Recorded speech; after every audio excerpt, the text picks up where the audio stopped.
everybody. Good morning. Big shooting it out hard today. It's Make It Happen Monday. Big shout out to Robert Burke. I see he's on already. Thanks, Robert, for joining us. It's going to be a great day. We got so much happening. We've got Blake Day coming up at 8:30 a.m. We've got Greg Dodge, and we've got the one and only Pat Jira waiting in the side room. He's getting things ready up on Facebook. But we appreciate everybody signing on. Today's going to be a great one. 239 Live. We're going to try to hit you every Monday, Wednesday, and Friday. And we are actually working on our bigger set. That's going to be probably coming up, I would say probably in 2 to 3 weeks. We're hoping to get that out there to everybody. But we're having a lot of fun. Listen, there's going to be a couple opportunities for you to jump in.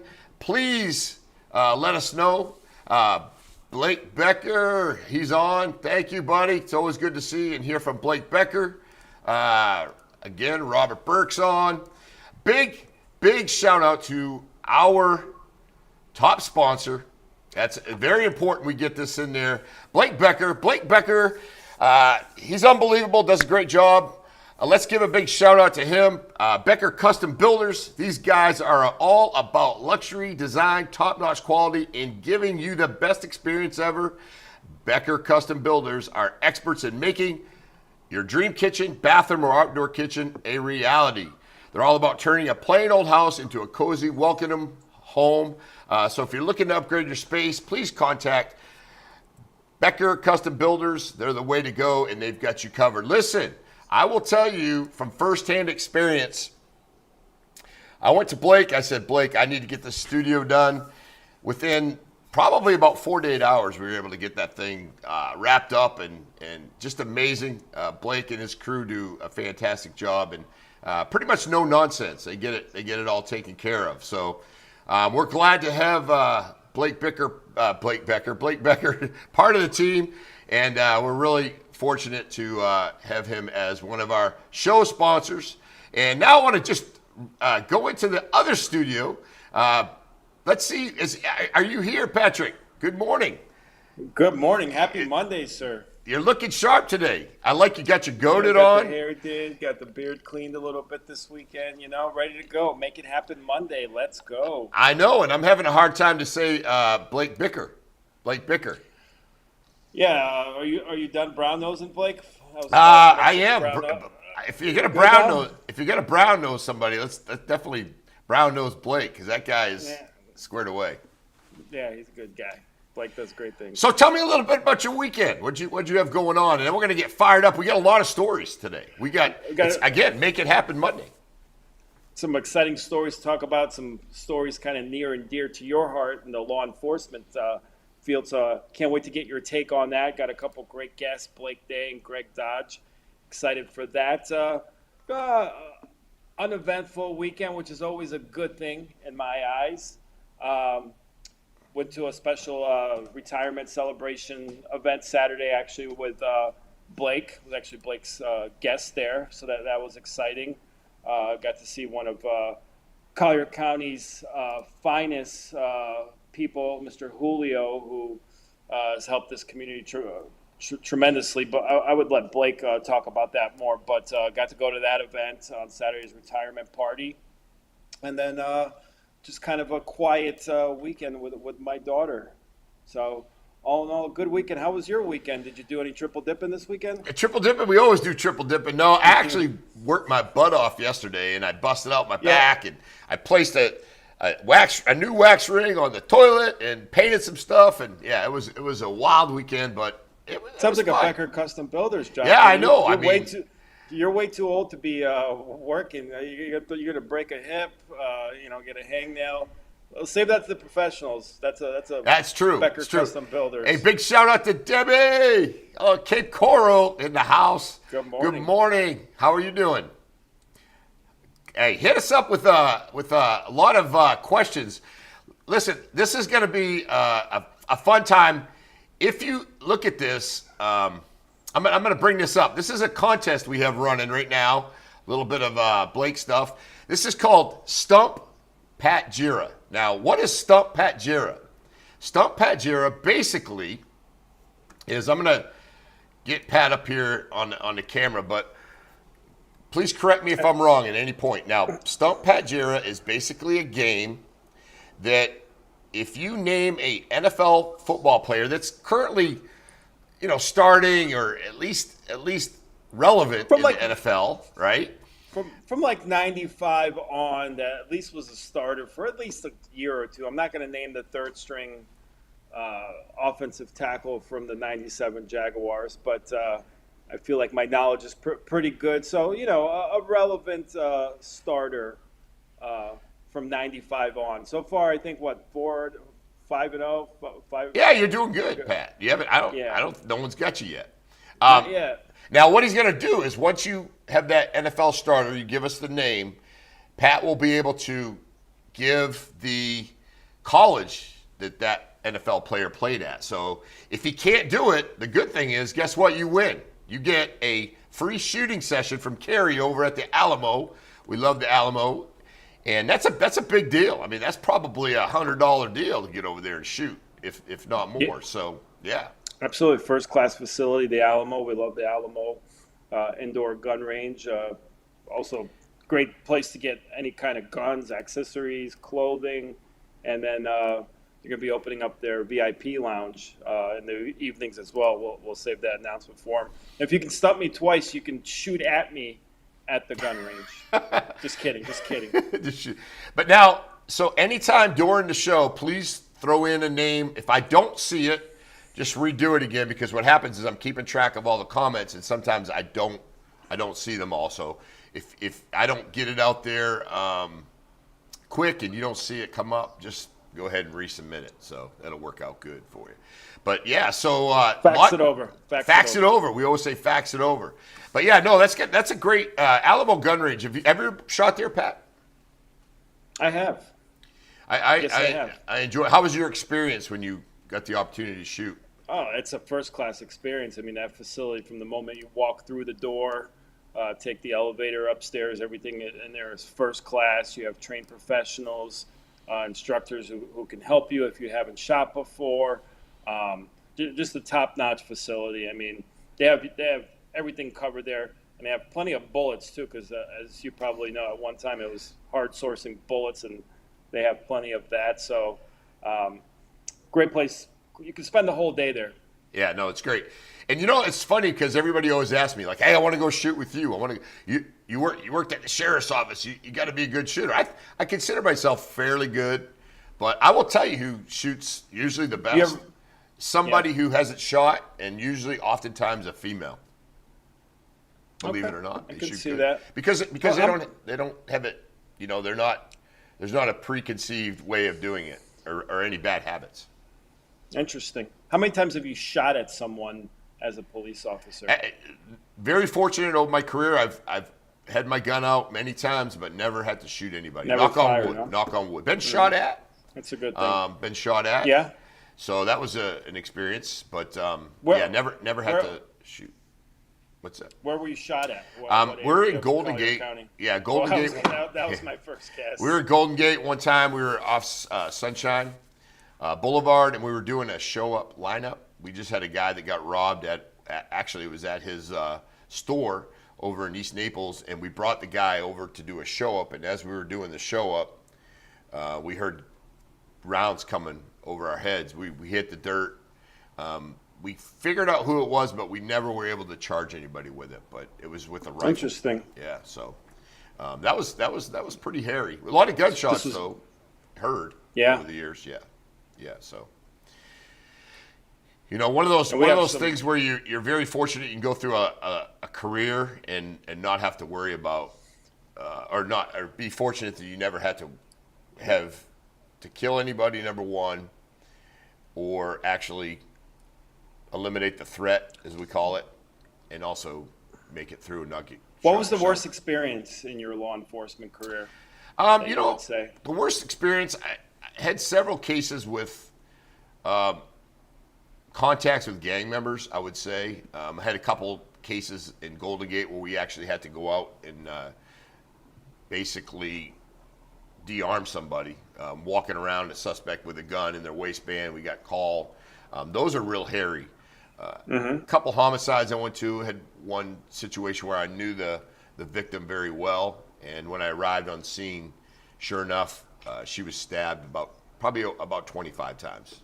And I was able to get information from her as she was unfortunately dying there on the scene. But we got information it was her boyfriend that had stabbed her. So, and what do you miss found him most later about on. working from the sheriff's department? Yeah, great question. What do I miss most? I really like being retired, but I miss the people without a doubt.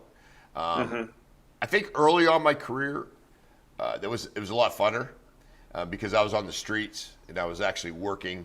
You know, you get home at night and you felt good about what you did.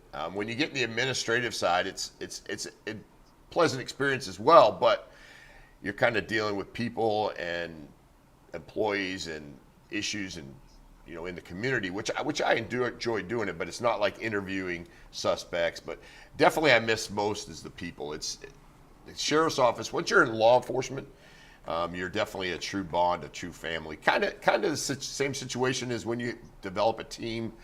You've got managerial experience when you develop a team at a restaurant or wherever you're around. You really miss that group of people because when the shit hits the fan, you got each other's backs, and it doesn't matter what, that can't be replaced. That's just an unbelievable feeling. Yeah. No, absolutely. That's what people ask me, do you miss the restaurant business? And say, not really, but I do miss managing and having that team aspect of it. Really enjoyed the people I got a chance to work with, and that's something, I miss to this day, being in the grind with them and having fun. So, but we have fun here at Studio 239 too. Yeah, it's true, and we're a little bit more. There's really no leadership here. I like to try to give people ideas, but we bounce things off all the way. But and I purposely have the studio that way because being a supervisor for as many years as I have, I'd like to have people come in and share their ideas. But I think it's just such a rewarding feeling when you have a group and a team come together, especially during challenges, and things pan out very well. That feeling is irreplaceable. Absolutely. It feels like you taught your team well, coached your team well, and it shows they have your back, you have theirs. I remember something interesting. We had a new manager came to join one of our Outback stores, and he was like a 20-year manager, high up, and they kind of had him follow me the first day or two to get familiar in the restaurant.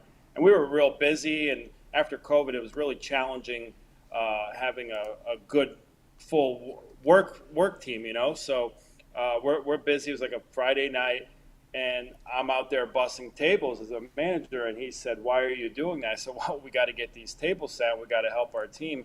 And he basically said, "No, I don't do that." So I always enjoyed getting my hands dirty and working hard for the team because they showed it and they appreciate it. And how do you expect your team to work hard for you if you're not going to put in that grunt work? So, yeah, never expect anybody to do something that you would not do. And I know one thing is, and I learned this early on in my career. I was a deputy at Naples High School, and I would see the principal, and I would do it as well. If there was a piece of garbage, not that we're picking up kids' garbage on campus, but if there's maybe a milk carton or a tray or something like that, he would bend down, he'd pick it up, put it in the garbage. But what happens is that conveys over to your students. It conveys over to the other teachers.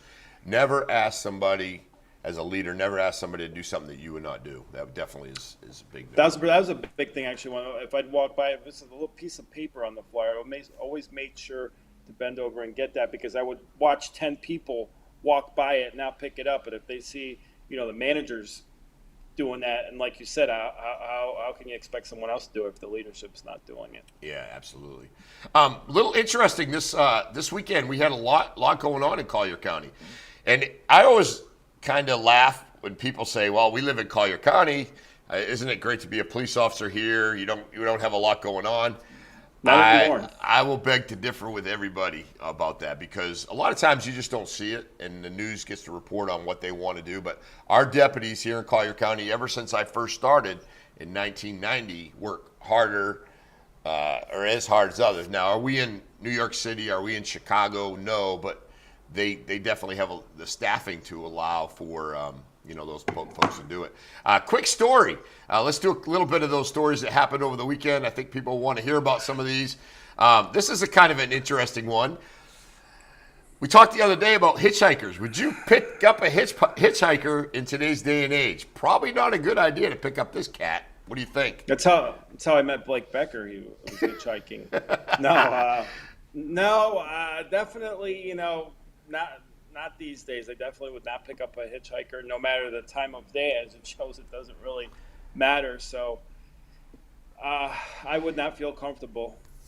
Yeah. So if you look at this, Angel Kelly Alejandro was picked up, and of course he gave the wrong name when he got stopped, right? So he's walking on mile marker 62 or 63 on I-75, which is basically in the middle of the Everglades. Not a pleasant place to be walking, but he gets picked up, and deputies check out with him, and I think it was the Highway Patrol, and Florida Highway Patrol. They checked out with him and they ran him. Now, bad guys usually don't give you their name on the first go round, so they checked in with him. They come to find out he revealed that he was a fugitive from justice from Texas. He had charges related to promoting child sexual abuse images, and top it all off, he's got a murder charge. So people say Collier County, everything's good. Naples, everything's good. There's a lot going on here in Collier County. Yeah, it seems like Florida as a whole obviously gets the influx of characters from all over the country. You Google Florida man every day and you have a wild story. So, yeah, I think we get the gamut here. I mean, and you see all kinds of stuff you didn't see, even going back like 5, especially 10, 15 years, the panhandlers, and definitely see a lot more characters around Collier County. It's not your mother's or father's Naples anymore, Well, yeah, and the interesting thing about Florida in general, people always, ask me, why is Florida always in the news? I go, listen, when you watch America's Most Wanted, I'm sure you've seen that show many times, but no one's going to Maine. No one's going to Idaho. Where are they all going? They're going to where it's warm. They're going to Florida, maybe Texas, Arizona. Yeah. So, yeah.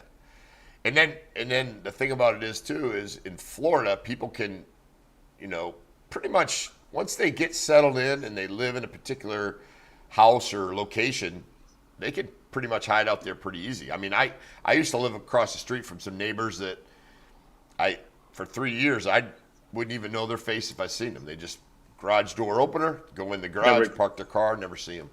Kind of like The Burbs. You remember the movie The Burbs? Yeah, exactly. So never come outside. Yeah, so Florida's got some definitely got some interesting people. Hey, I see we got. Good morning, Sarka. Good to see you on. Hope you had a good weekend. Good morning, Sharka. Yeah, Sharka's on, and let's talk a little bit about the names from different countries.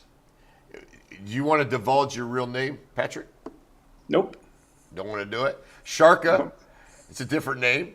My daughter's mom, her name is Heike. That's a very common name in German. But yeah, some of these names are kind of interesting. I don't know if I can spell that. Sharka. Tough one. What's that? Spell what? Her last name is a hard one. Just be able to spell. I can't even say it, and I'm Czech. That is a hard one. That's a hard one. Another one that going on. I don't know if you heard about this one. Did you hear about this? These guys, a little fast and furious going on here in Collier County. I got a video I'm going to show you here in a second. Yeah, well, talk about asking you if someone's ever you fired your gun. How many high-speed pursuits have you been in your law enforcement career? Oh, I've been on several. Probably several. I would say probably 25 or so. But the interesting thing, a lot of people ask, like, when there's a high-speed pursuit, what happens? Every pursuit that our law enforcement members in Collier County and most other jurisdictions throughout the nation, they have a pursuit review board, and we always make sure that the pursuit review board looks to see if there's any type of policy violations, state law violations, anything that would be against policy. So as you know, pursuits are very dangerous. So we want to make sure that we're running pursuits according to policy. So yeah. Now, I asked Colonel Bloom this question when he came on our podcast.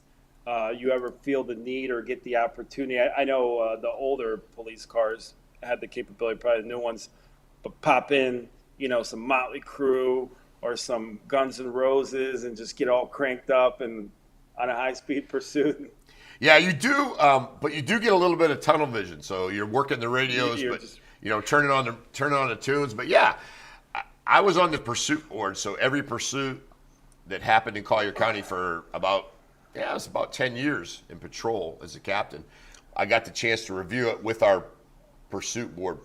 And we go ahead and we look at the thing. But on a lot of the pursuits, you are hearing music playing in the background. And then you're also hearing communications going on, because what the officer's required to do is notify the supervisor the speed, the conditions, where they're at, location. And we're not under policy allowed to caravan. Remember back in the days when cars used to just pile up on each other. Not allowed to do that. I see. Robbie's got a question there. Rashad Mendenhall. That's an easy one. Illinois, first round pick. Illinois. I want to say 25th or 26th overall pick. In the 20s, Pittsburgh Steelers, University of Illinois. That's an easy one, Rob. Rob, I think you're gonna have to give up, man. You can't stump him. You really want to go shooting. Rob knows his stuff, though. Rob could stump me if he dig deep. Rob's knowledgeable in NBA, NFL. Shout out to my guy, Rob. Yeah, I'm going to go show you this little video of this drag race. Now, I want to know, real go quick, ahead. Tim, I want to know what song, you're chasing someone, you're going to be going 150, 160, whatever your max is.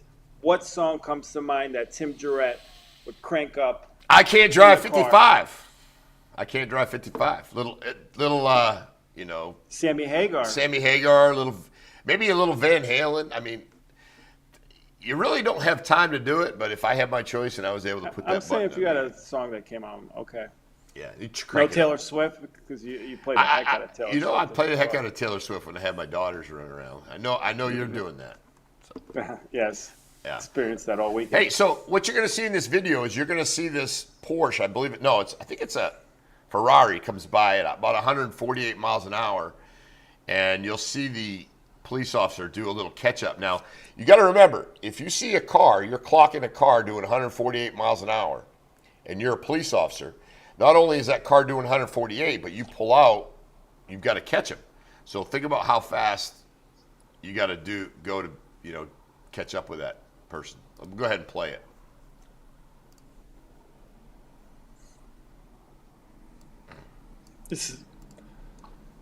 Here he goes now.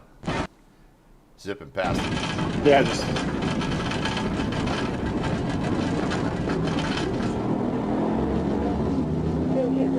the pursuit's on.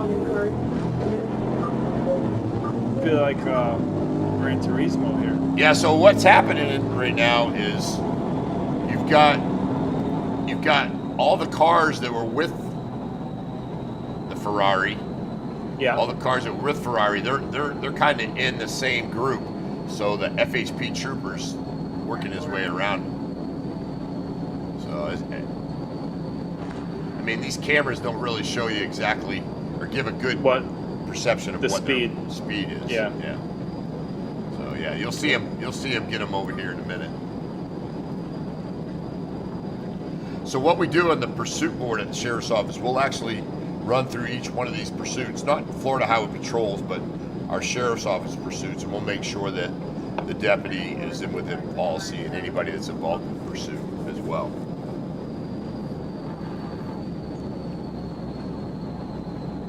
Do helicopters get involved at some point? Yeah, they would if they're available. Now, see this group of people, they're all trying to block the trooper, but the trooper's like, I'm not playing this game. So he goes around them, and he goes, that's the one I want to get. Okay. He's the ringleader. Yeah, he's the ringleader. He's up front. Because what they were trying to do is try to box him in a little bit. Now, are all these other cars going to be in trouble now for being a part of this and blocking the trooper? Well, Yeah, the problem is the resources to pull them all yeah, over. to pull him over and be able to catch up with him. This guy Yeah. actually did not even have he didn't even have a tag on his car, so he got charged Well, with. who needs a tag when you're going I'll see. 148 miles an I'll see hour? what he ended up getting charged with. Yeah, I think on this one, Maybe it blew off, Tim. Maybe he was going so fast it blew off. You think they'd buy that story? yeah, blew off. Yeah, I'm sure. Yeah, he got tagged with windy 100, out there. 148 miles an hour with no tag. So yeah, he's looking at some serious charges here. Does that Go ahead. is that going to be jail time? You think, or is that? I mean, your license is probably going to be whacked for a while, but something like that. I guess depends on his criminal history. But, Yeah, usually going 25 to 30 will get you to jail, get you bond, no problem. But yeah, I'd say the judge might hammer him on it. I mean, for the Yeah. comments, who thinks he should go to jail? I'm going to Yeah. guess. I'm going to take a wild guess and speculate, but I'm sure that wasn't his first driving violation in his street career, allegedly. Probably not, but he's driving a Ferrari, so that's what, a couple $100,000 car for the Sure. lower end. So, New York guy comes down here, Shocker. figures Yeah. out that. Wow. And you realize in a lot of jurisdictions they won't chase you for high speed. So Collier County Highway Patrol, they got a little direct message from their. Have to run and find out in Collier County. Yeah, that's true. That's true. They definitely don't mess around in Collier County. We'll pursue you till your wheels fall off. Now, there are certain things that will pursue you for. But yeah, this is that drag racing, blocking the interstate, doing those things is definitely something that we don't. He's lucky the Mikasuki police didn't get him because that's kind of their own jurisdiction out there, right? They can kind of do what they please. Yeah, well, they got that one stretch around the 50 mile yeah. marker. Yeah, 50 to 53. Imagine Yeah, you don't want to mess with those. all those rules and laws over there, so might take you behind the woodshed. Yeah, without a doubt. So yeah, it's one of those things where you just don't want to get involved in and so forth. So How about Alligator Alley? How it's kind of evolved over the last 20, 25. I remember when you could get on Alligator Alley for 50 cents. Now, last time I went, it was like $3.75 a trip. And really, what are you paying for? It's a straight road. I know they always talked about putting some Starbucks and some stuff out there, but all you really got is that Mikasuki gas station and a couple of rest stops, yeah. Well, I think road maintenance. I mean, they're always trying to keep the roads up, but still, 375 is a lot. So Talking about 750 just to come back and forth on Alligator Alley. Yeah. So we do have Blake Day coming up here in just a second. He comes on at 8:30. Blake, if you don't know Blake, he's one of our friends here in Collier County. Good friend, always around, very proactive in the community. We see him Yes, he is. pretty much everywhere. Wonderful guy.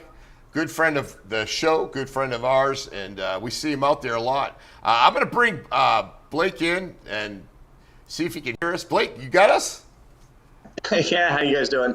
You're looking good. I like that background. You're in the kitchen? Yeah, well, is that a Becker Custom Builders job having there? coffee. What'd you say? Nice kitchen cabinets there. Is that Becker Custom Builder special? Built by Becker. Becker, love it. Yeah, we have you on today because there's a lot of things happening in the state of Florida. As you know, I'm trying to get all of us up here. As you know, tell us a little bit about what you do. As far as as far, I'm sorry, I'm trying to get a couple things going here. I want to shut off. There we go. There we go. Yeah, go ahead, Blake. I'm sorry. Yeah, so been in the insurance claims industry now for 16, almost 17 years. Represented insurance companies in Florida, just about every big insurance company you can think of. I would go out and do home inspections after hurricanes, losses, fires. Did that for about a decade on the carrier side and then moved to the policyholder side, now where I represent policyholders fighting disputed insurance claims. So now I've got a firm based out of Naples. I think we're in 17 states now, but Florida's our main base where we represent policyholders fighting insurance companies. And we've represented Wyndham Wingate Hotels, Culver's Fast Food, variety of churches, even a Walmart movie studio. We've represented a lot of people fighting insurance claims and having disputes. So what we do is just represent policyholders. No, that's good stuff. And I've had a chance to talk to you a couple times about what you do. And I guess, and I'm sure Pat will ask the questions as well, but I guess one of the concerns right now, and me being in real estate for a long time, one of the concerns we have right now is Florida going to be affordable? Or when I say affordable, is it going to be a place where we can actually insure property, especially residential, and I'm sure commercials in the same boat? I mean, is that a concern? It has been a concern because the insurance companies have said it's a concern. And they've been saying this for a few years, that we're in some kind of an insurance crisis. I was on Blake Becker's podcast, Built by Becker, a couple weeks ago. And one thing we discussed is if you look at the financials of the publicly traded companies that are out there that have to report their financials, honestly, because people invest in those companies, whether it's your Allstates or Progressives, and you look at their last 2 years, even with Hurricane Ian, with Milton and Helene, these companies are reporting massive profits to the point of doubling profits in the last year and a half. And just about all 30 plus traded insurance companies that deal in the sector of property insurance have had record years, which left a lot of us scratching our head because, you have these companies like Allstate that are in Florida and they're having record years, yet you keep hearing insurance crisis. Well, then there was a new article that was just put out on Saturday from Tampa Bay Times and the Miami Herald, where they got their hands on a report that was hid from Republican leadership in 2022 and 2023 when they were making sweeping law changes across Florida to give more power to insurance companies. And the thought back then was insurance companies are in trouble. We have to incentivize them to stay. Let's stack the deck on their side. That way, if people sue them, it's more difficult to fight them. That incentivizes them to stay. Well, this report that's came out has said a lot of pretty wild things. It's been the big news story here on a Monday, between all the different news channels. And it's basically that Florida insurance companies are only legally allowed to profit 4.5% profit on any given year as a Florida law. But what they allow them to do is have what they call affiliate companies, where they move the profits into other companies. Maybe they'll have a company that does their marketing that they also own, and they'll shift profits to there. They'll have an affiliate company that does payroll, and they'll shift money to there. Well, what they found out, and this is with just about every single insurance company in Florida, these affiliate programs, is they had shifted billions and billions of dollars in profits. And these companies that went belly up and had to go back to the state that created the insurance crisis was only because some of the affiliate companies shifted such large amounts of money that when hurricane season hit, they couldn't shift it back into those companies without potentially getting caught and getting in trouble. You had a company like Southern Fidelity that went out of business after Hurricane Irma that really started the insurance crisis that we supposedly had. And they're digging into their financials now and finding they were making so much profit that they couldn't even shift it all to the affiliate companies. They were shifting it to hunting lodges that they owned across the country that the CEOs owned. It was $500,000 a year just in one hunting lodge in a big lease that they had. They were shifting money to. And they had shifted so much, Hurricane Irma hit, which was the first hurricane that the eye had made landfall in Florida in over a decade. We had a few close ones like Matthew that brushed, but the eye wall never came on shore. So we went 10 years without a hurricane, and these companies just got used to shifting 80, 90% of their profits into these affiliate companies or into CEO bonuses. And then the storm hits, and they didn't have enough left, and they started going under one after another. So, this article has really kind of cracked open something that, all the politicians, as they meet in this next session coming up in March, are going to be discussing quite a bit, because not only were insurance companies not in bankrupt positions, but they were insanely profitable. Some of the most profitable companies in all of the 50 states were here in Florida. It's just they shifted the money from the right pocket to the left pocket, and when you needed the money in the right pocket, they didn't have it.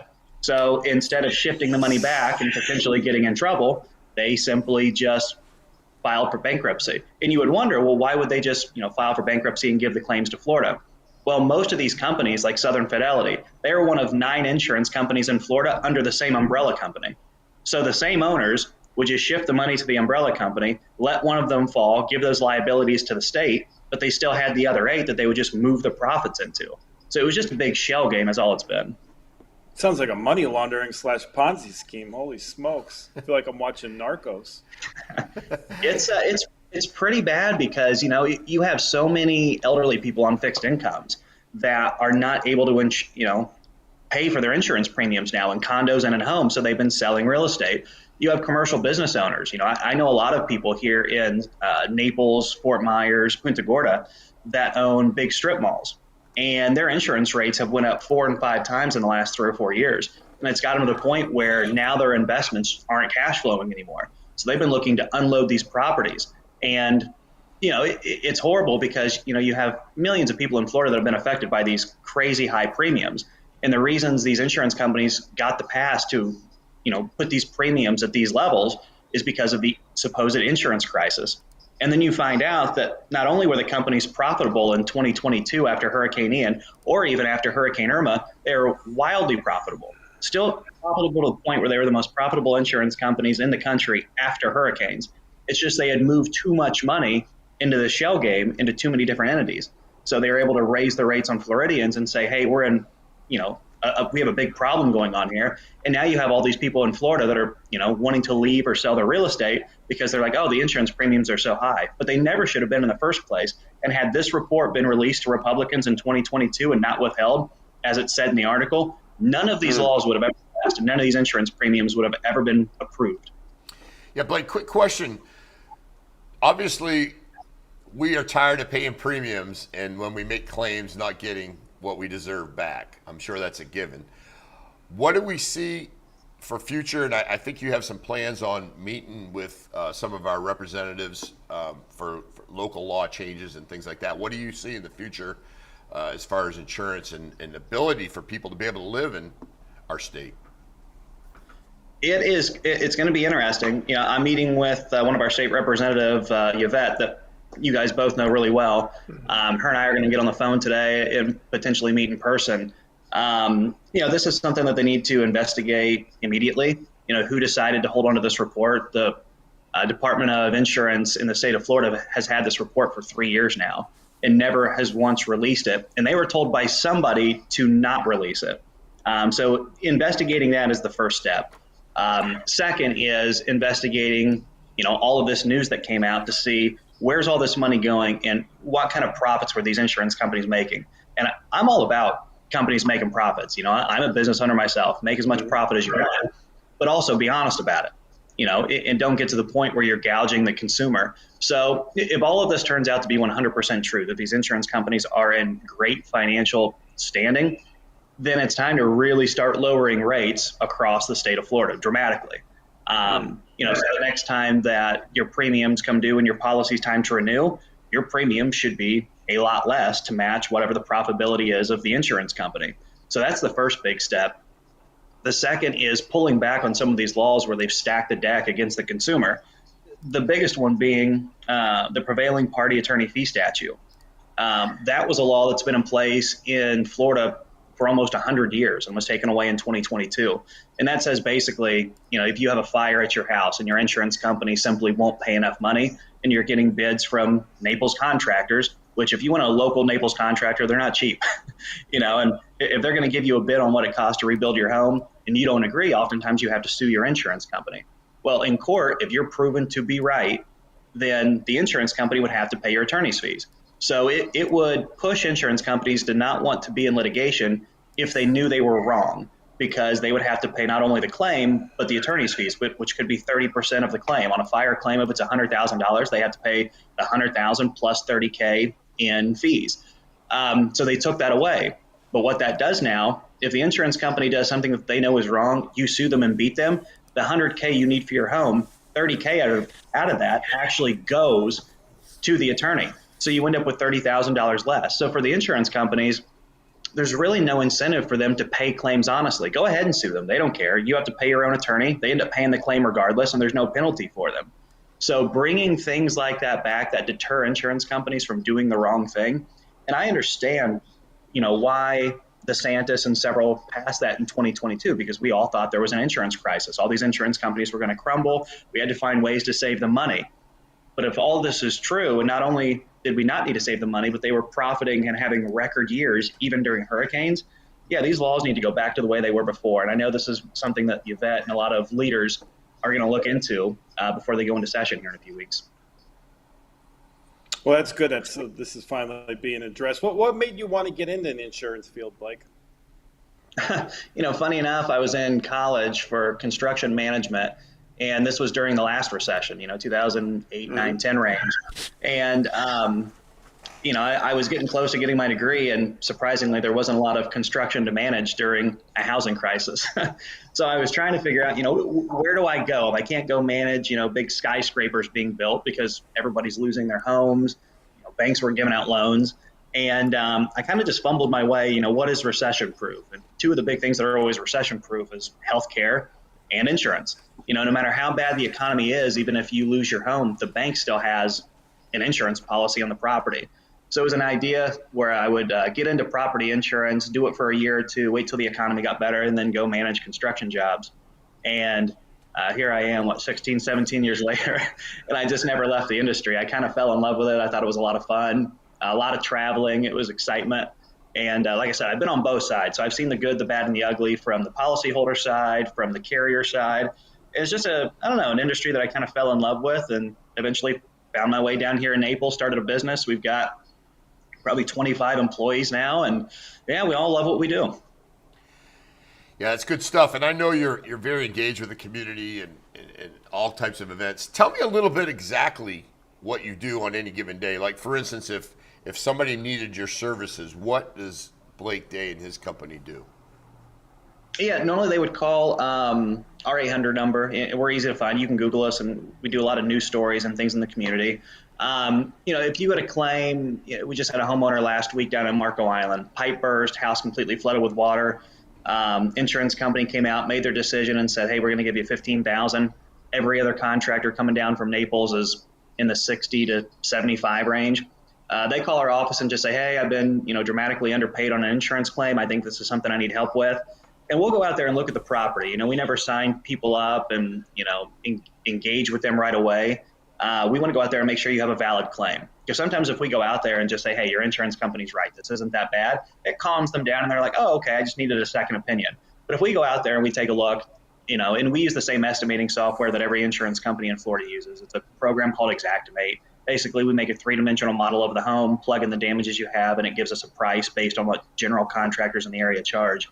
If we go out there and see that the claim is dramatically underpaid, we would bring you on as a client where we represent you. Generally, to settle a homeowner's insurance claim, at minimum, you're looking at 60 days. At maximum, it could be 7 or 8 months. It just depends on how big the delta is between what they paid and what you actually need.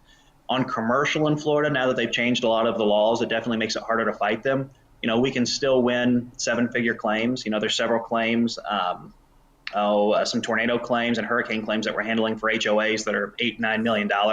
I tell people to buckle in for a full 12 months on those.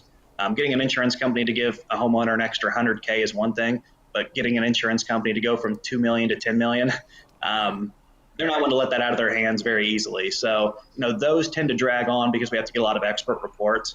But they reach out to our office if they're having troubles with an insurance claim, and we let them know, if there is truly a real dispute they can win. And if there is, we'll take them on as a client and fight for them. Outstanding. Well, we really appreciate you coming on, giving us a little insight. Patrick, anything to follow up on that?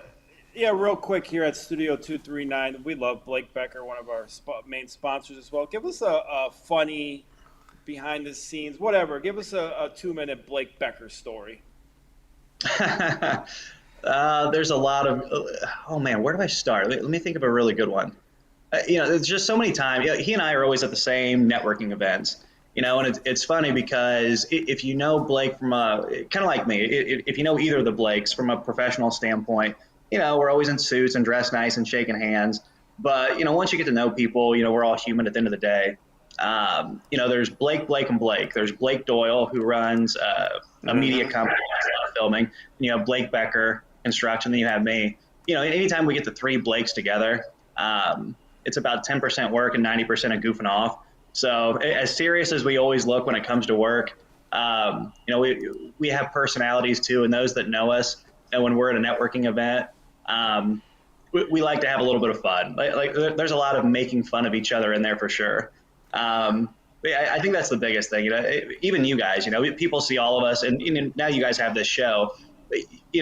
Tim, in politics, everybody just assumes everybody's very straight laced and it's business all the time. Then you get to know all of us, and we all kind of have cocktails and stuff after these events, and we're just a bunch of really goofy guys that just try to do good in the community, but we like to have a lot of fun. Yeah, and of course you see where Blake Becker says, "Go easy, bro." I don't know if you see the comment. Go easy. Blake Becker, let me handle this. I got this, okay? Always call me a control freak. We got to keep it PG this morning. So I'm just going to say he's a goofy guy. We all like to have a little bit of fun. Yeah, no. Fair enough.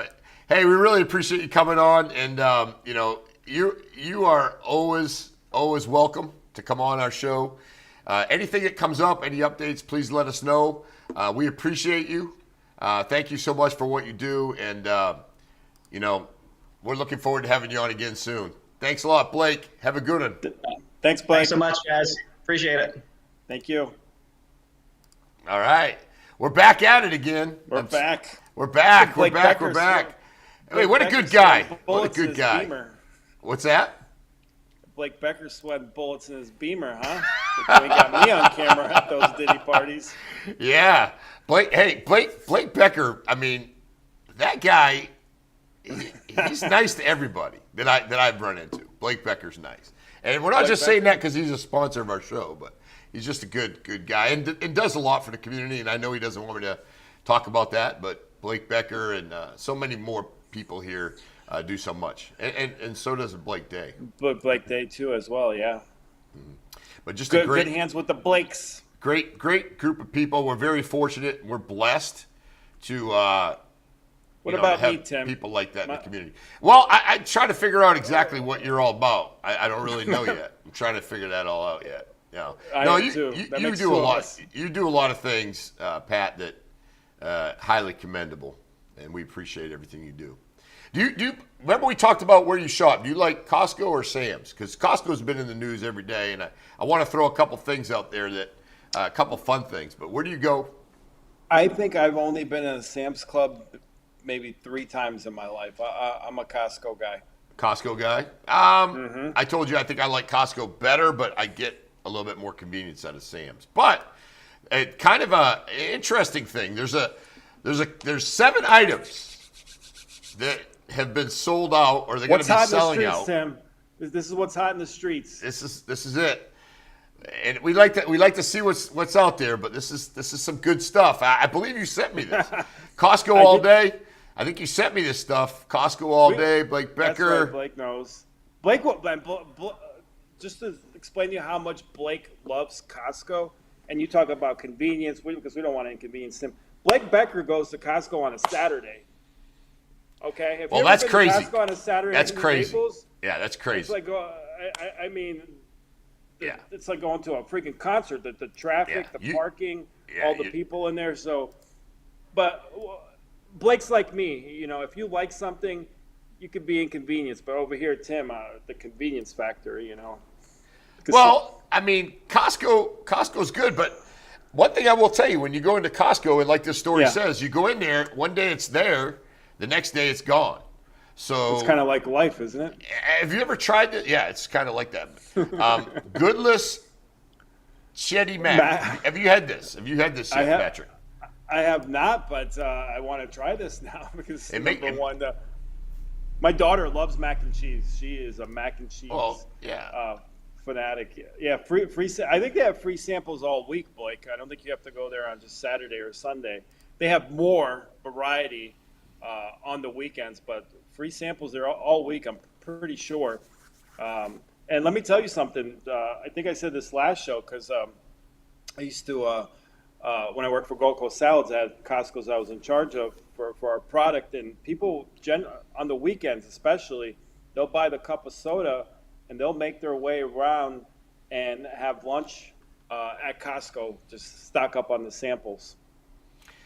Yeah, I do enjoy the samples there, and it seems like they have a lot more of them, but than at Sam's Club. Oh, real quick, Robbie wanted to throw this one out there.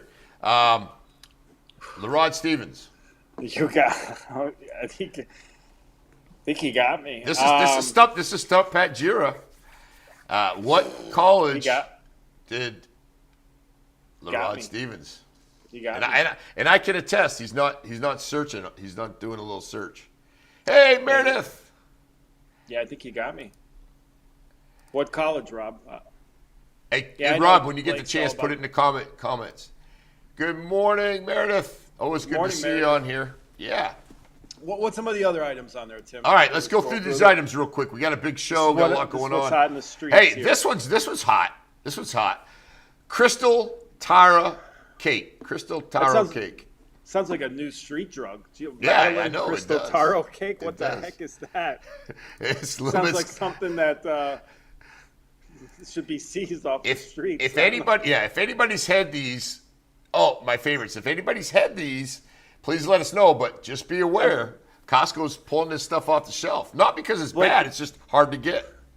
Blake, have you had any of these? I want to hear. Because Blake, if it's something new, trendy, hot, Blake, I got to get that. So I'm curious if Blake has tried any of these things or had any of these things. What else we got on there? All right, what's next? What's on deck? Now, this is something I really would like to try. Banana nut loaf. Banana nut loaf. Are you a banana bread guy, Patrick? I am a banana bread guy. How about You had me at loaf, but I love banana nut. How about the nuts? They good? Pause. Well, no, this is a P-rated show. I mean, come on. I'm not gonna. Yeah, but I don't have a peanut allergy. I can eat nuts.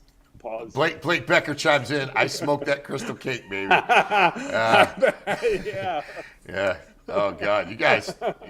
Let's go back to that real quick. That was a crystal taro cake. Smoke it up. Smoke it. You have to. Can you? Never mind. We'll leave that alone. Meredith, have you ever tried any of these? Tell me which ones you like the best. Blake. No. Great. That's what you get for hanging around us, Tim. Yeah. Yeah, that's crazy, man.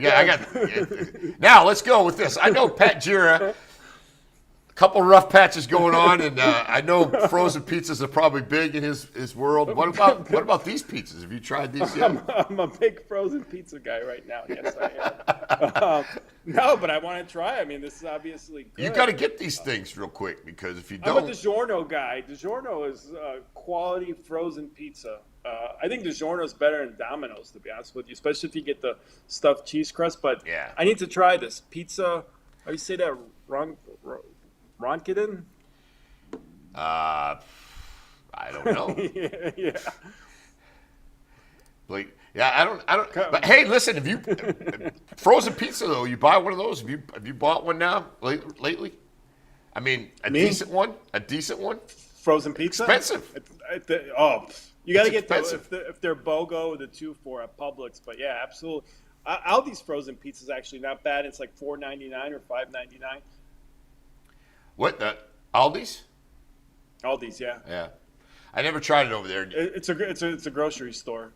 Tim. Yeah, is it originated out in Germany, right?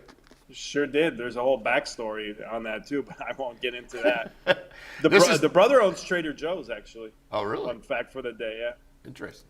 Now I know you're all over this Pikachu Squishmallow. I sleep with that every night, so this is a product I can attest to. It's very comfy, squishy. It's like squeezing a marshmallow. My daughter would enjoy that.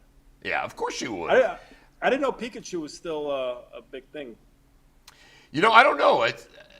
My nephew got some cards recently and had Pikachu cards and had I don't know. Hit the jackpot, right? Which one did he have? I can't even remember the one he had. Was it Pikachu or Pokemon? Pokemon, one of those. But $4 million.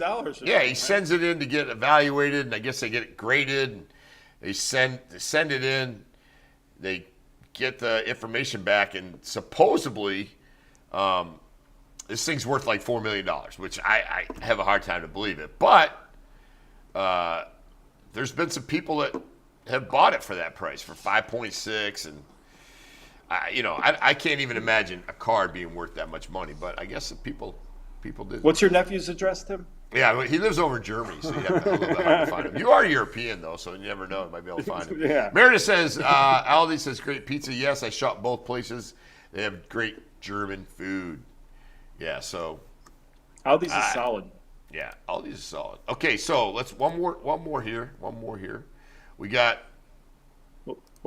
one more on the thing.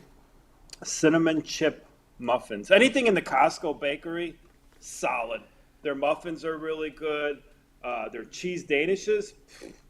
The Costco bakery, I don't know what they're putting in it. They might be investigated, but absolute fire. Good stuff. Good key lime pie there, too. I like walking around and just I want to know, seeing Blake what I Becker, should Meredith, what's your favorite item in the Costco bakery? Their bread is favorite item in the Costco bakery. Let's get it. I don't know. What did you say, Tim? You're eating the stuff you're not supposed to? Well, I like walking around figuring out what I shouldn't eat. That's always a bad thing when I go there. You walk around figuring stuff that you shouldn't. Yeah, so when I'm walking around and I see somebody sampling something and then I try it and I'm like, this is really good, but I probably shouldn't eat it. So that's kind of what. Let's break it down, Tim. Break it down. Probably shouldn't eat it. The toughest thing is when you try the samples, you're like, oh, I think I want to buy this, but then you say, probably shouldn't.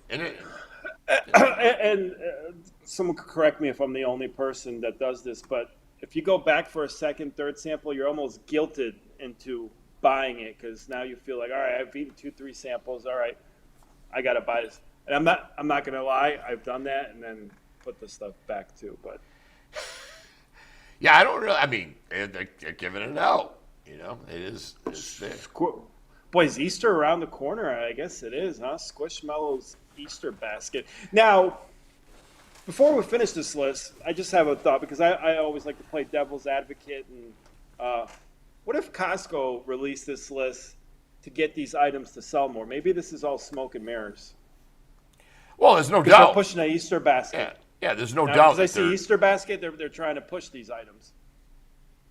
Yeah. So are they really selling fast, or are they just trying to market them? Because I guarantee you that you're going to see an uptick in people buying those items. Well, these are items that I think that most people like, and they believe it or not, they fight for these. They ask around, what store can I buy this at?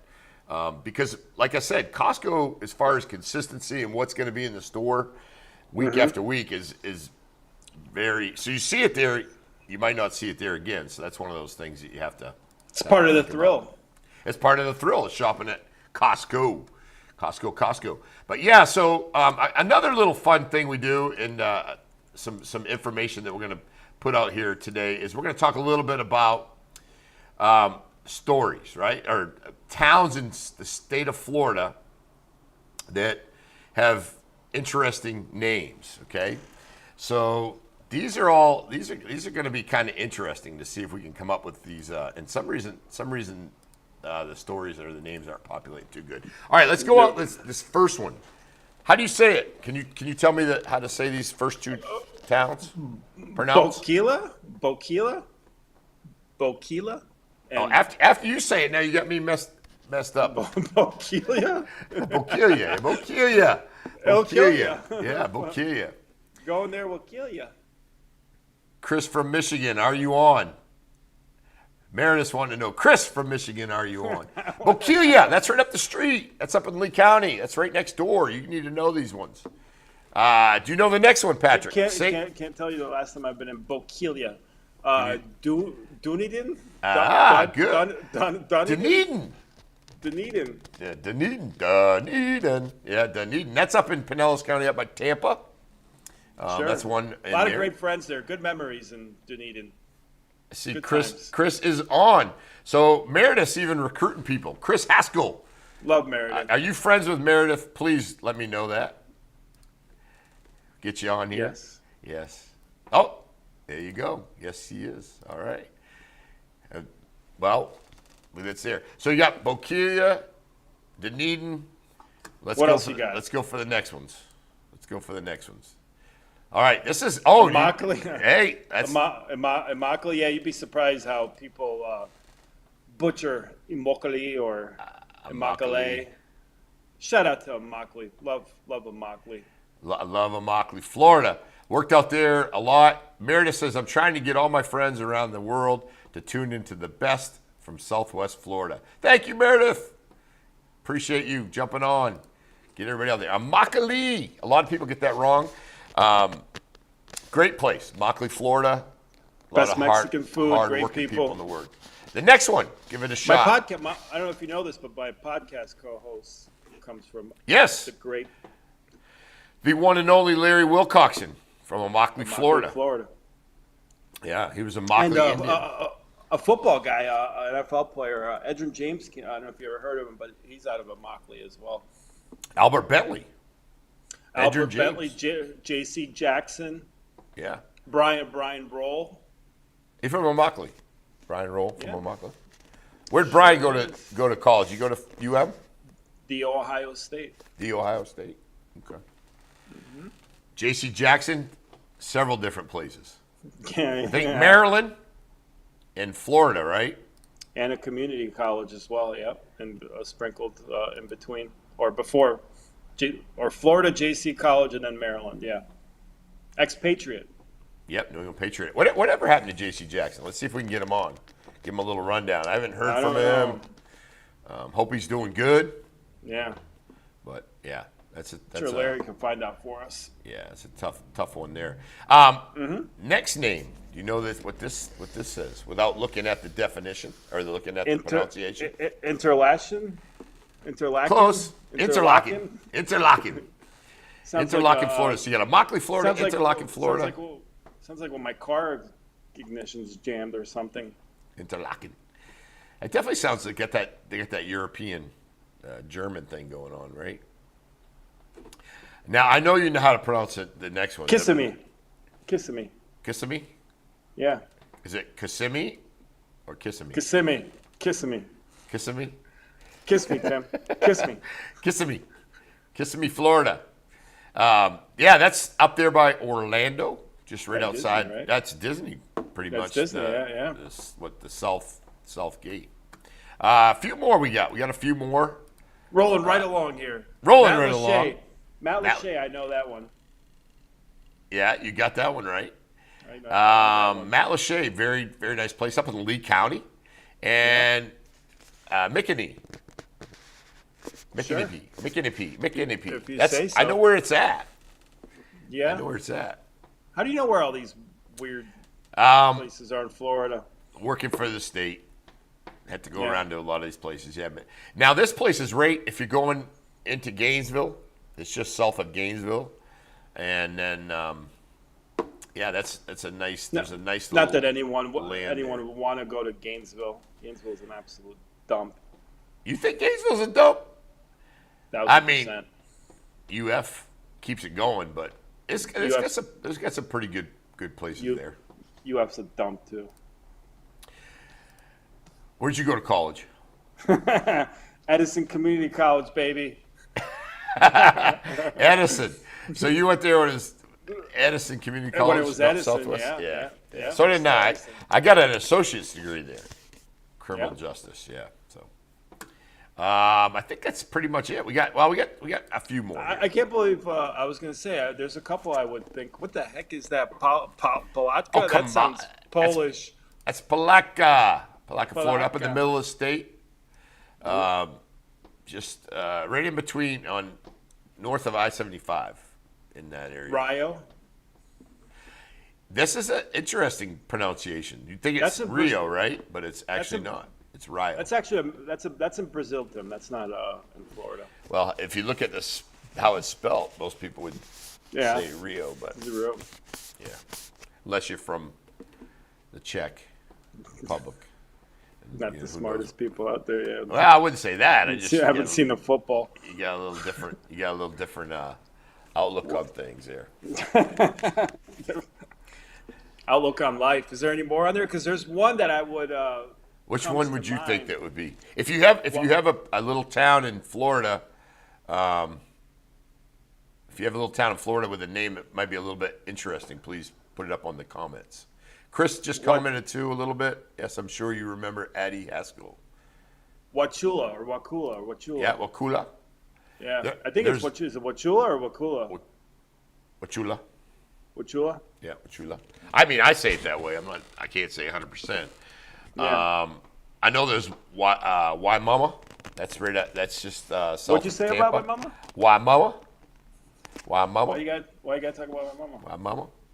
That's a funny one. Hey, check this out. You're gonna kick out of this by Speaking of checks, yeah. Give us a look. Bill Belichick falls asleep next to his 23-year-old at a UNC game. Bill's out. Past his Patrick, bedtime, would you fall asleep if you were sitting next to her? I would not. Now, if I was, how old is Bill Belichick? 70-something years old? 72 years old. I would not have a 23-year-old girlfriend. Okay, that's why would you? What about this? What do you? How do you know that? It's called morals. What do you mean morals? No, I just personal. I think that it's a big age gap, but perfectly legal. Fine, what to do? Bill Belichick, overrated head coach. You're killing me. You're killing me. No, he's not.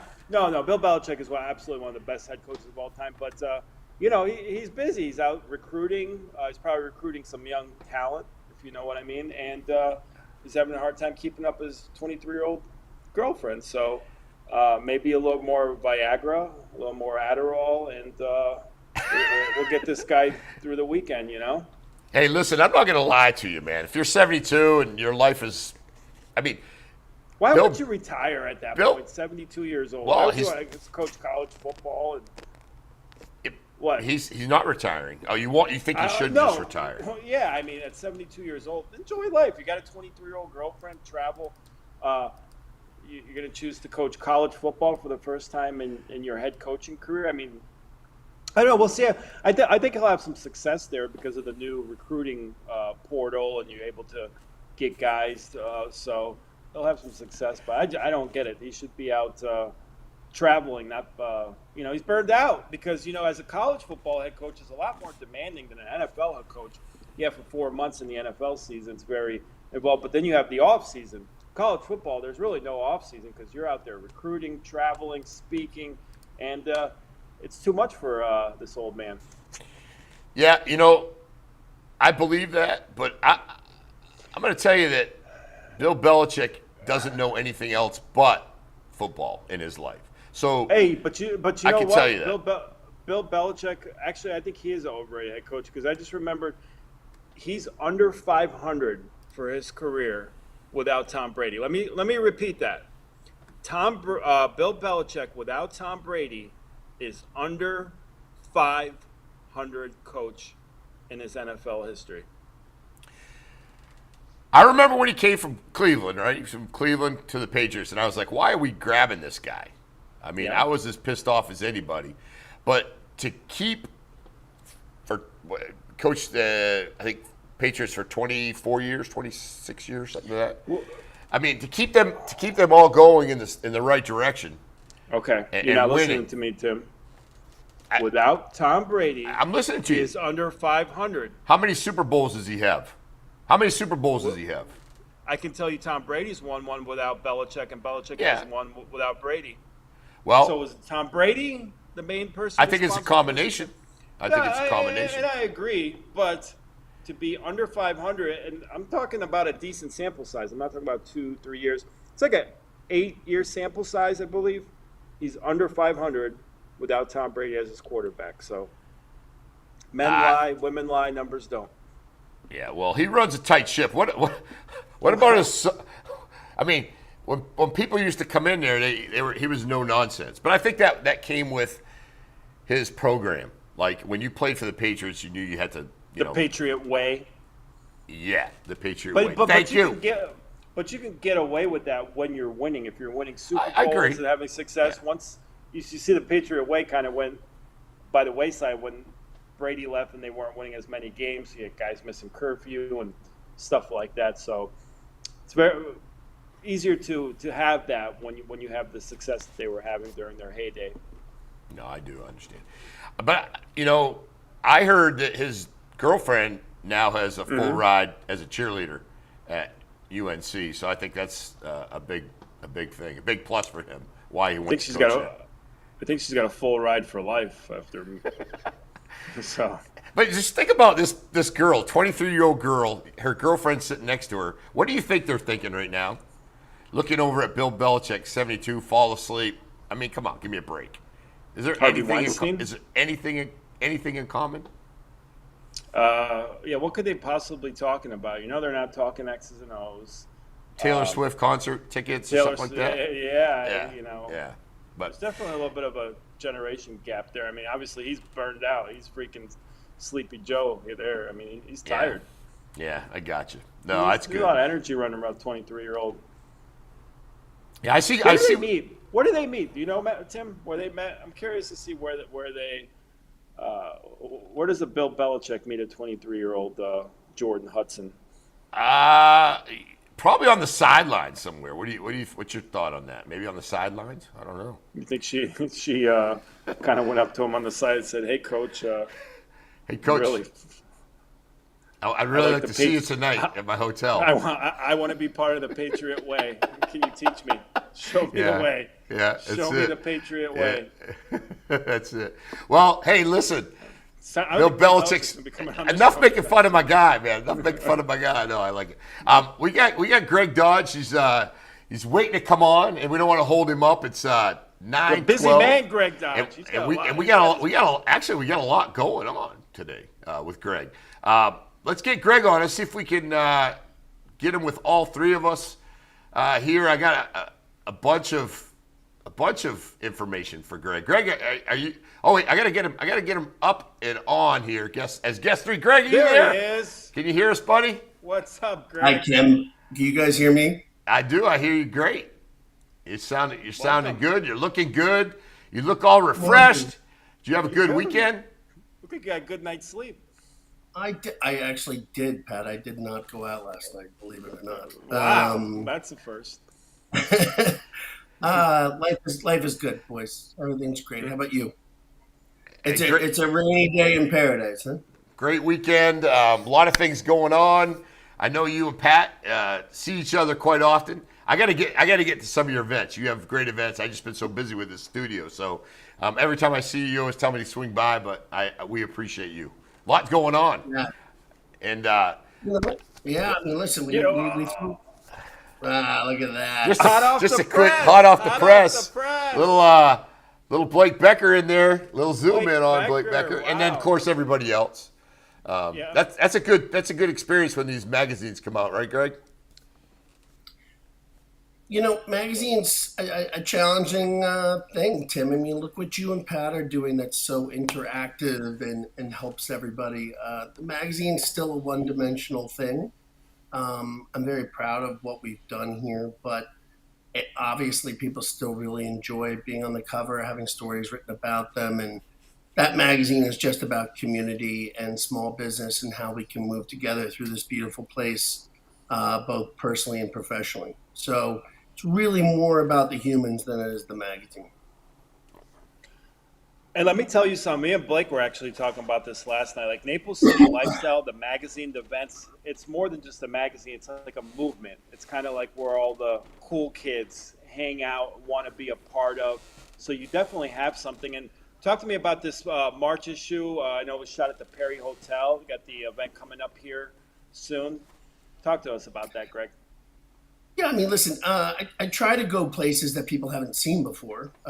Obviously, the Perry, since it's opened, has been packed up in the restaurant. But the people that own that and manage that are friends of mine. I wanted to support them. Two of the owners are on the cover. And I just like to share with everyone kind of the newer stuff. Next month, we're actually on the roof deck, pool roof deck of the Ascent apartment building on Davis and 41. Again, I don't think anybody's up there, but it's exciting to see that stuff, and I'm honored when they let me do it. Always on the innovative side of things, something that's new, trendy, not out yet. So I definitely admire the spots you pick. I know any event that you do is always first class, and and great turnout. So looking forward to, was it March 11th? Going to be at the March Perry 11th, Hotel. again at a new spot. So we're going to Waxon's, which is a Swedish restaurant off the east coast of Florida. Really incredible team of guys own it and run it. I met them. They built a sleek, beautiful place, which, look, we've all been Mercado a thousand times, right? And we have our favorites there. It's nice when something new comes in and gives us an alternate place to go. I mean, how many more times do we need to go to Burn and Blue Martini and Cabo? I mean, they're great spots, right? And we have a blast there. But it's always nice to have another alternative. And not everything's the perfect fit every night. I mean, so Waxon's is pretty special, and the food is excellent, but it's a really well run joint.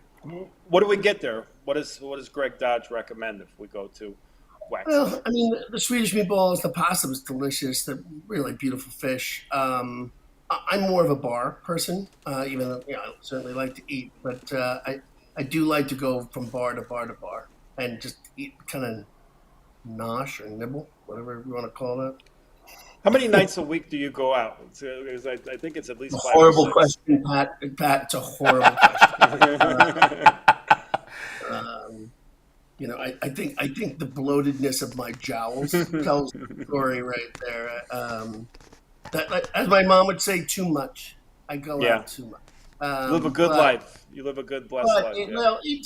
Look, I'm the last person to make excuses for my affinity for having fun, but I don't watch TV. I have a balanced life where I work out in the morning and I have meetings and work all day, and nothing do I enjoy. I don't enjoy anything more than sitting with my friends and talking about real life and feelings and life over cocktails and still going to bed at 9:00. I mean, that's my life. I love it, but that's what I do with my time and my money is I go out and I celebrate life with my friends.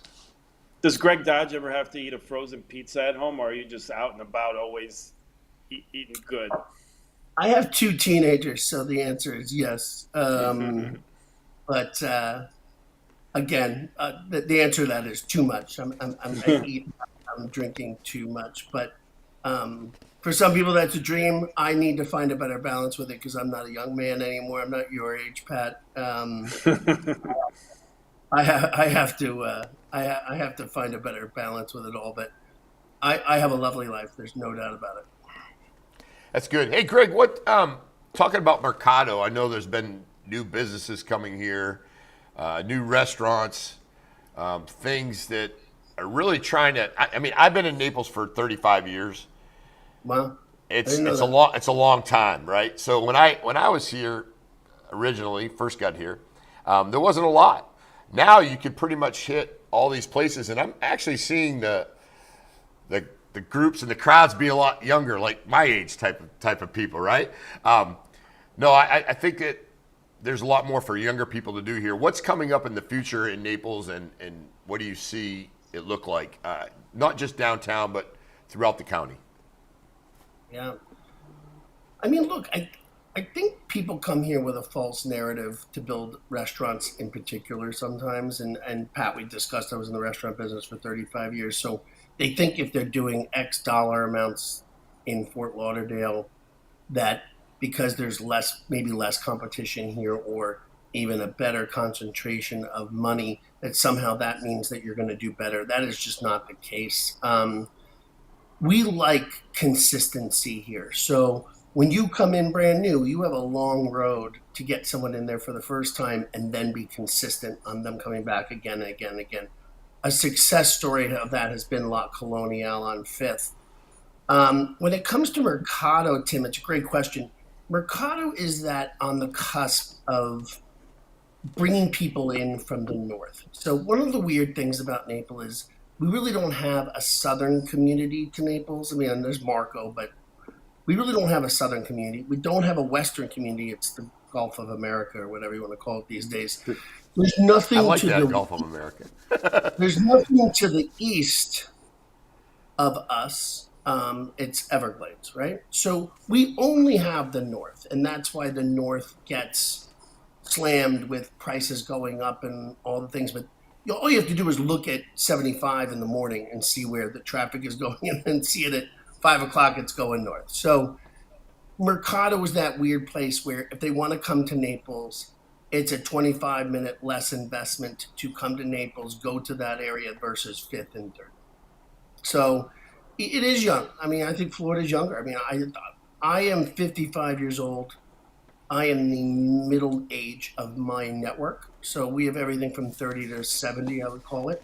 But I'm definitely the middle age. You're just young in Naples. You're same age Oh, yeah, as me. I'm a couple years. We're young. We're like, hey, Pat's just a baby, but yeah, we're but young. I've only been here for 3 years. You've been here for 35. I mean, That's a long you've time. seen it all. It's a long You've time. Yeah, seen it all. same here. I've been about a little over 35 years. Yeah, well, 33. Yeah, 33 years. I mean, Pat, you know about restaurants. I mean, do you agree with that, or do you disagree with that, or what do you see?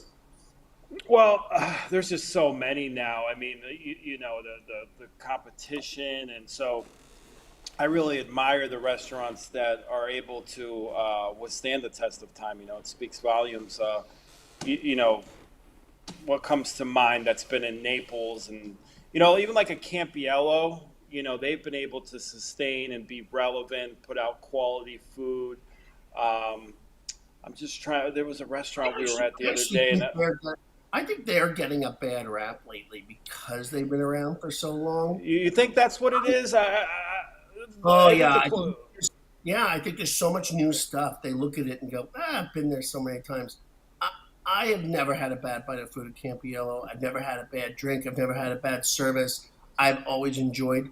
Is it the perfect occasion for every single? Absolutely not. But it's it's probably one of the places when you first came to Naples that you fell in love with Naples. It has to be. absolutely, Right? I mean, you're absolutely. just sitting there going, "Wow, this is. I could be doing this on a Tuesday. Hmm. Like, give me That this was for Tuesday." Yeah. Yeah, and it spawned a lot of other restaurant concepts. Chef Vincenzo obviously came out of Campiello, so that was kind of like the tree that was planted in Naples, and a lot of different I think concepts and people came out of Campiello's. And I know the French is one of your favorite places, Greg. Well, I just appreciate and care about Vincenzo and Marcello so Hmm. much. And restaurant people stick together. I don't. I've never met the owners of Campiello's or Continental. I've certainly met people that have worked for them, but to be with those guys and see how they treat their staff and their guests and on a personal level, me, they're going to get my best effort all the time. Sure. What's a place you'd like to? Because I always look at a restaurant, I look at the food, the atmosphere, and also the service aspect of it. What's one place or two places that come to mind where you walk in? Forget the fact you're Greg Dodge because you get treated like royalty everywhere now, but you look around and say, man, their service is just impeccable. La Coloniale is a fine Swiss watch. Sean runs an Mm. incredible restaurant. Everyone's on point. Everyone knows the menu.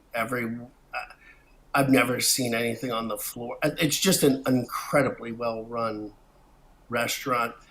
And then you gotta tip your cat to the kind of the older school ones here. I mean, Ocean Prime and Del Mar I, run I as said the good same as a thing about. restaurant's gonna run. I mean, they're good. They run the bartending staff at both the service staff. There's always new people, but I mean, those guys know what they're doing, and I am so excited for the joint project they have with Chris Schuchart that they're building Prime Social, which is a private club on Fifth on the third floor above Chops. And I don't know if you've seen the renderings, but I need to share it with you. You probably should have Chris on, Pat and Tim, and let them share some renderings and some stuff. I mean, this is going to be where we want to hang out. I mean, this is going to be.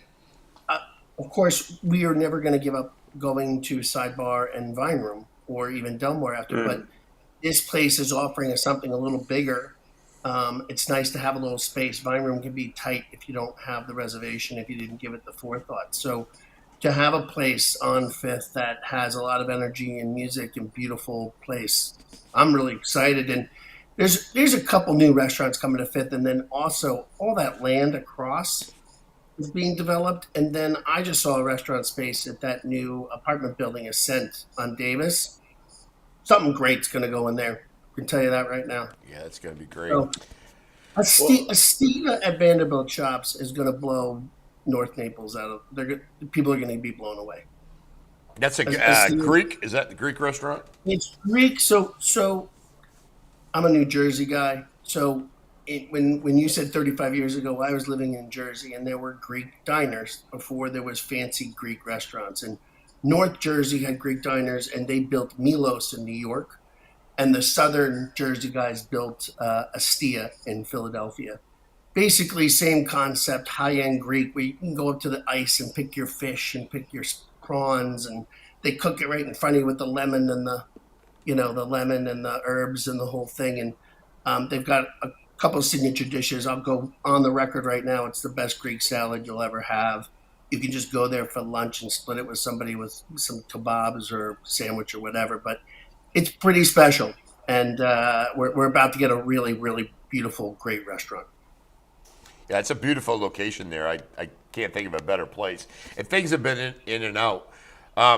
Greg, there's a couple people give me a text and they said, we know Greg, we've seen him around, but tell us a little bit about your background and what you bring to Naples and kind of what you provide services for. Yeah, that's very nice. So I moved here from Philadelphia 3 years ago. I bought a magazine, honestly, because I'm unemployable.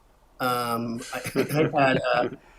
had restaurants for 15 years, failed during COVID for a myriad of reasons, which I will take full responsibility for. But um, got down here and realized I know nothing about running a magazine. And I was looking at failing pretty desperately. And so I went back to the core competency, which I'm pretty good with the humans, and I like to throw parties and get people together and help network. So it became a formula for the magazine to combine parties and the magazine. And then that really built our social media, which offered a third kind of piece of the puzzle that I did not see before.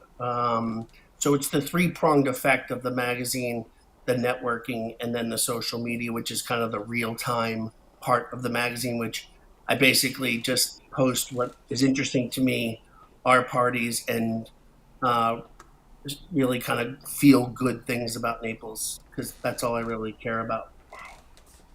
Yeah, Naples is a special place, and I know that it's very difficult to explain to people, but once they get here and they look around and you sit on, Fifth Ave, you go down to Third Street, you go to Mercado, the weather's nice, you look on the news, it's snowing everywhere else, and the people are here.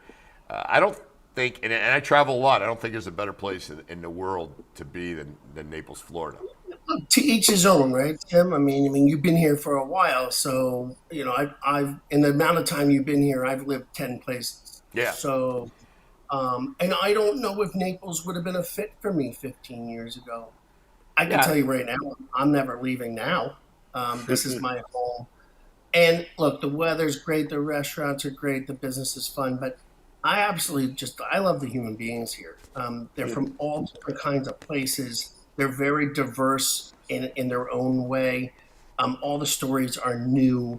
Um, I I have a saying from the Northeast quarter. We play a very competitive sport, which we have our own term for it up there called Jewish geography. But it's like it's just this aggressive way of finding out who you are.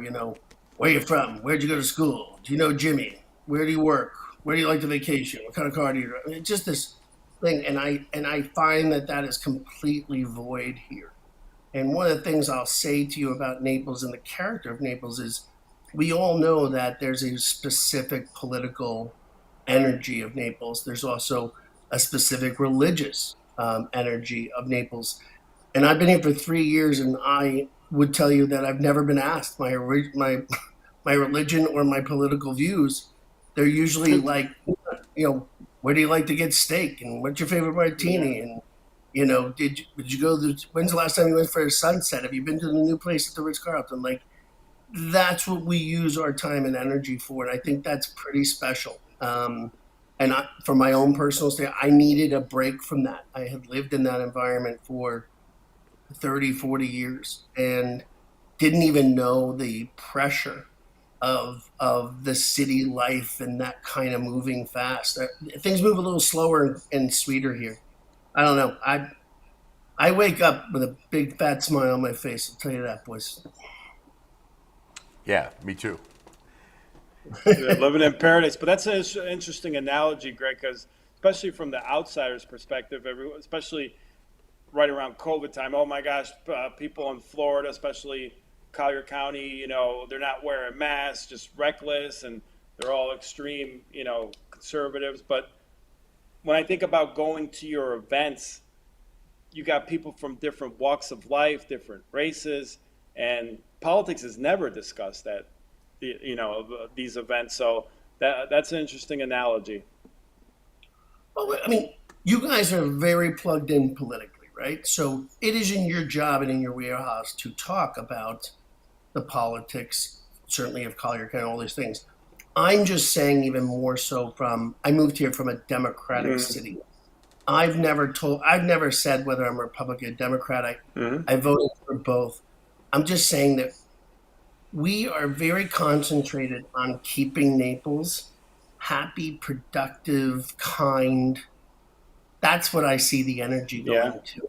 And maybe because all the politics are taken care of by much bigger fish, right?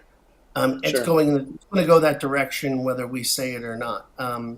But it probably needs to be said. I mean, what is it? We are the safest city in America for, I think, 5 or 10 years, right? So, it's a pretty Shangri-La kind of lifestyle here for sure. Hey, Greg, I'm going to ask a question. What do we need in Naples that we're missing? I mean, I can only tell you, Tim, what I'm hearing, and that's from bigger places that are hiring places based on growth, which it seems to be more reasonable housing, so people can move here and afford here because there is no south, east, or west place to live. The north has gotten way more expensive than it should, and we need that for Naples, right? So I hear that all the time. I'm assuming you guys are shaking your head that you agree with that. Totally, yeah. You know, we I would love to see in the next 5 years a bunch of young people choose to move here, get married, have kids. And I tell this story all the time that I met some people during COVID, and they were in Chicago, and they had a boyfriend, and they came down here to visit and spend 6 months here because they weren't going to go back to Chicago. Decided their boyfriends were like, "We could live here, like we could actually like move here and live here." And they're like, "Yes, I'll make a company. You work for this guy, whatever it is." And they're in their mid-20s starting businesses. Now, look, there's a lot of competition here, no matter what you're doing. But in 20 years, you've been here for 20 years. What a start to family life. You can make a ton of money just moving homes in this town in 20 years. Like, just forget for investment, just moving from one home to another home as your family expands or you see a dip in the market and can do it. I don't know. I don't know any places I've ever lived that are anything close to that. Again, is it the most exciting person for a 20 to 40 person? I don't know. I mean, I guess that everyone has to answer that question themselves. But I think that would be beautiful. I think that would be incredible for the businesses. I think it'd be incredible for real estate. I think it'd be great for the community. Yeah, no, that's definitely all good points. And I will say this for a young person, young couple, young family, it's an expensive place to live. I mean, Yeah, rentals. it's starting to get a little more reasonable. It's starting to come back down to earth a little bit, though. So hopefully, but the affordable housing, and when you say affordable housing, different variations of it, it's for the workforce. If you work in the restaurant business or the Workforce. workforce related, yeah. Pat, I'm even saying like that force is kind of. You and I have been in the business for a long time, and that force is always going to be there, one way or another. I'm more talking about that a nurse chooses to go to Yes. Atlanta, Georgia, than Naples, Florida, even though they want to go to Naples, Florida. They don't want an apartment that's 50% more expensive in Naples or an hour commute from Fort Myers in order to work their job. They're going to go to Atlanta. And that's whether that's fire, police, health, education. That's what we need. That's what I hear all the time is that. And then Tim, I told you had some of the best content I've listened to in a while when you had Dan on the other day. In order to create these things, the planning and infrastructure and cost in order for those things to develop is a massive undertaking and needs probably a 5-year head start. I might be low. So we're even 5 years out from doing some of that stuff. My girlfriend and I actually own the property next to David Lawrence Center, and we're looking at developing that land for workforce housing. The infrastructure for that pad I can't even tell you what I'm learning. It's a lot. It's a lot. Look, I can have moments because I am literally on the lane that gets off the 75, which is what we call 500 yards.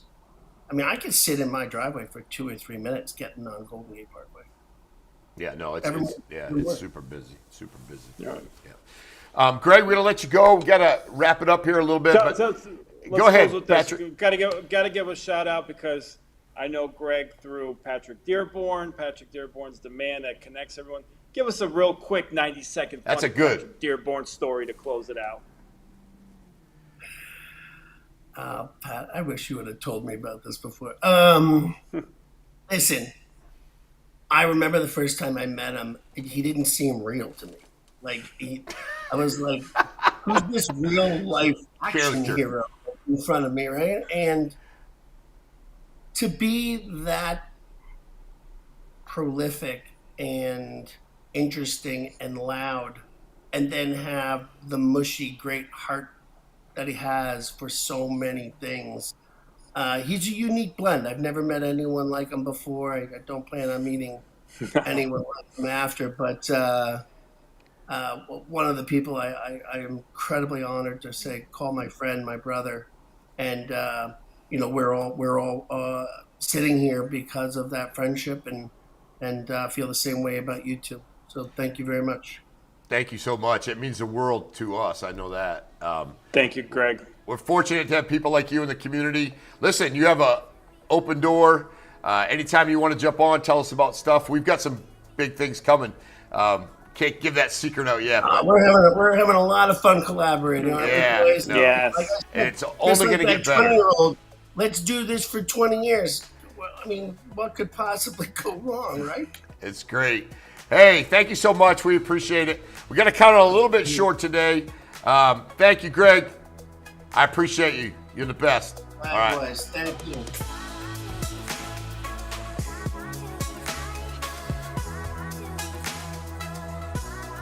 Fun show Patrick, today. what are you doing, buddy? You still there? We had a fun show. I'm still here. Great show today. Thank you to Greg Dodge, Blake Day, all the people that tuned in. Rob freaking stumped me. Still waiting on that college. But fun Monday. And got some big things in the studio today, Tim.